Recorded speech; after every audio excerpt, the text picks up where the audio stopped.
Welcome back, my duelist friends. Casual Duelist here again. It is Thursday, and that means that we're getting close to the weekend. What it really means is we're taking a break from the Earthbound Immortal decks right now to do another deck featuring Garnecia Elefantis.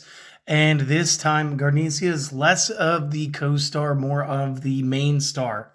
So, we wanted to build a deck to be able to play 3 of these and play them pretty rapidly and make them pretty fearsome.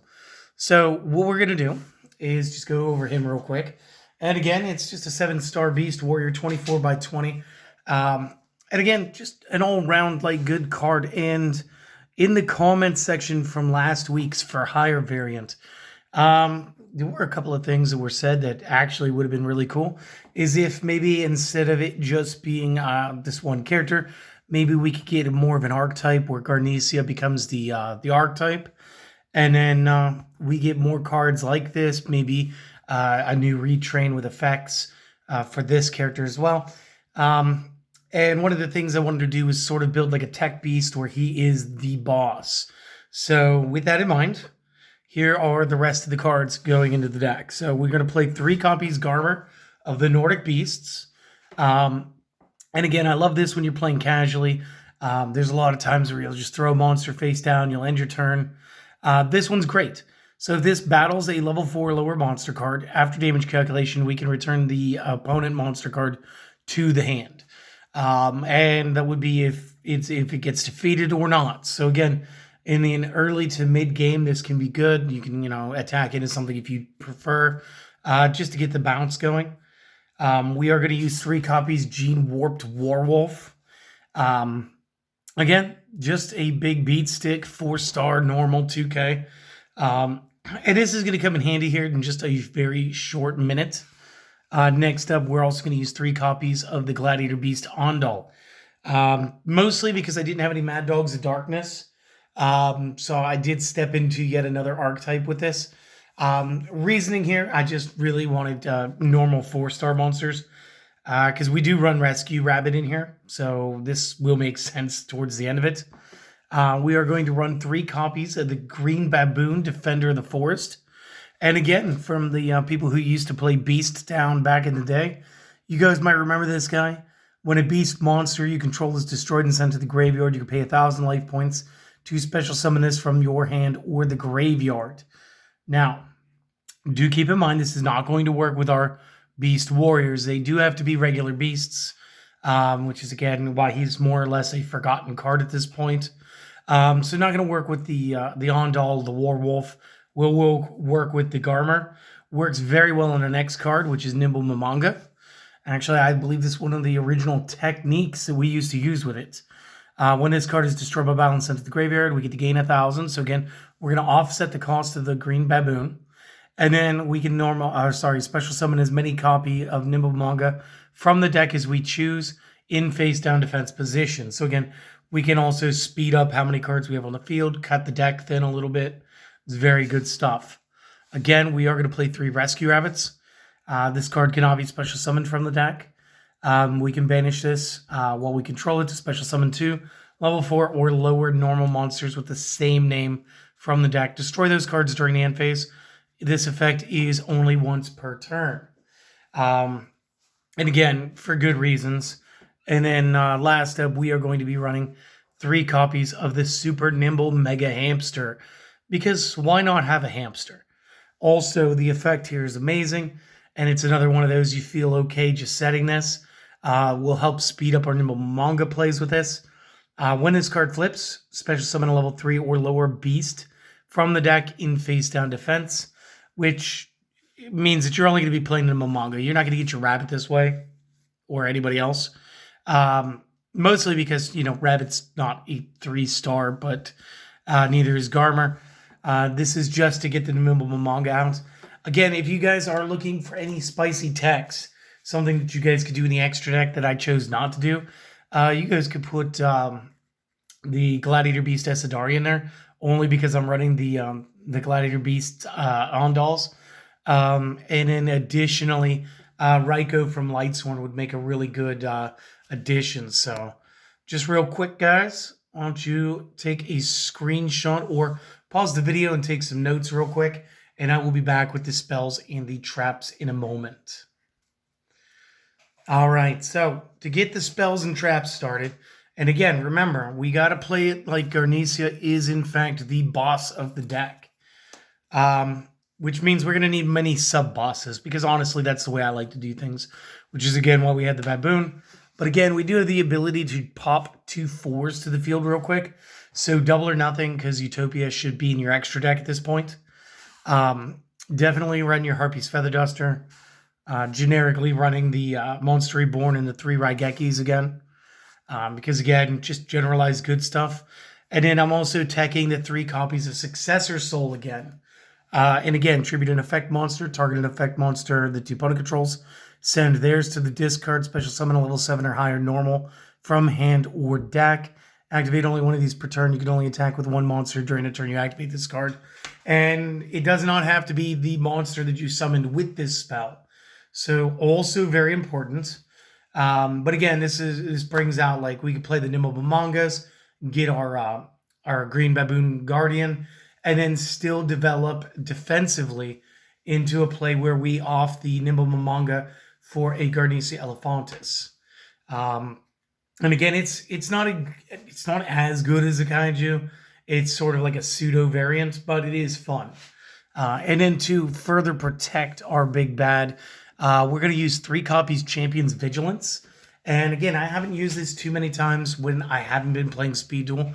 But the way that this counter works is if you control a level 7 or higher normal monster card, and it could just say level 7 or 8, because there's nothing 9, 10, 11, or 12 for normal monsters.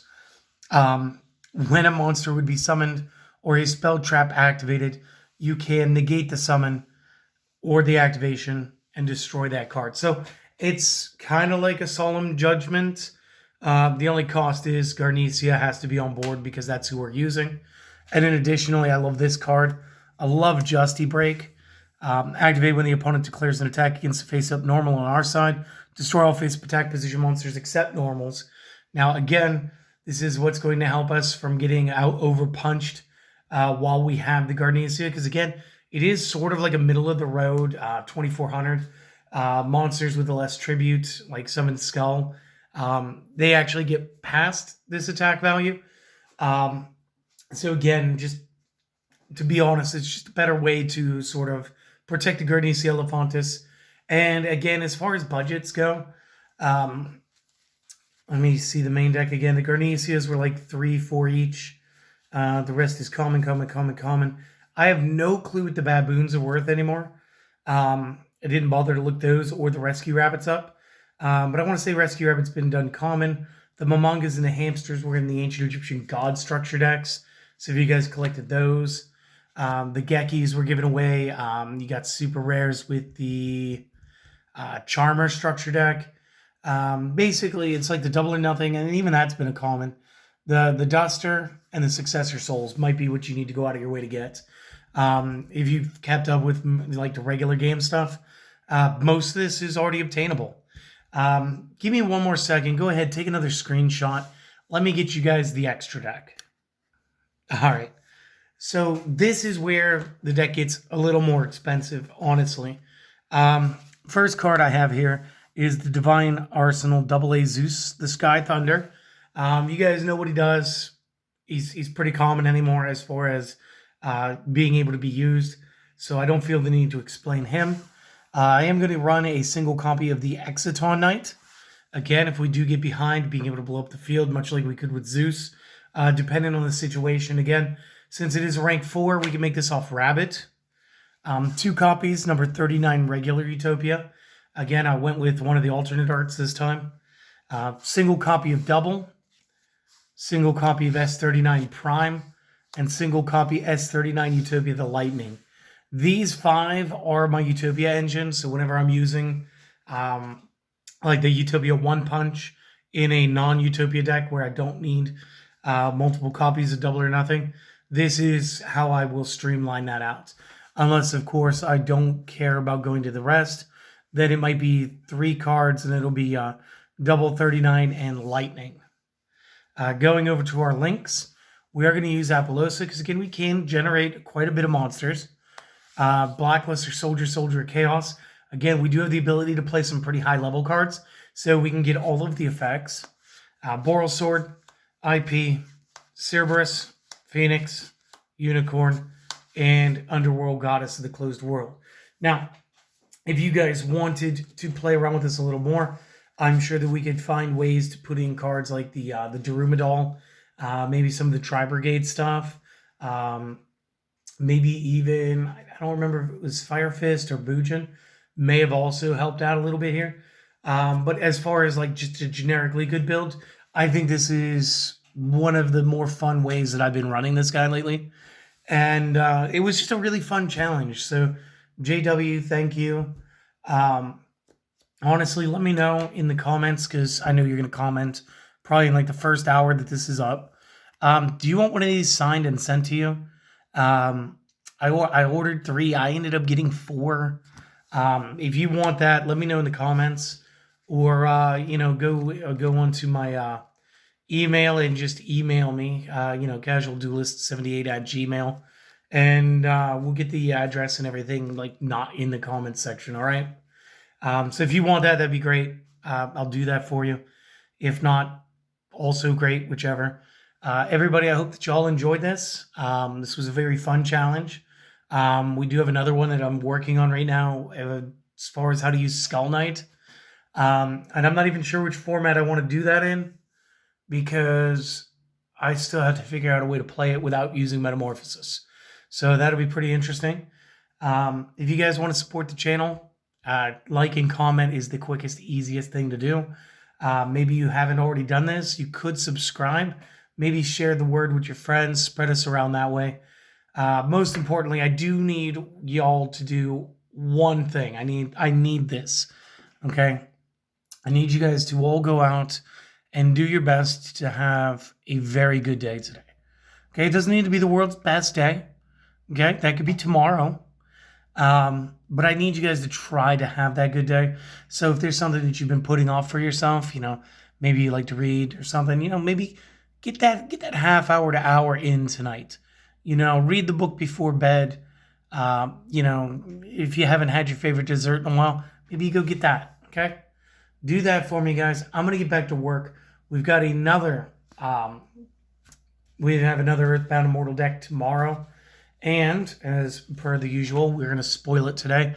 We're going to be talking about Uru. So, guys, maybe take your guess on what type of field spell-based deck we have slipped Uru into. And I will hopefully see you guys next time. Peace.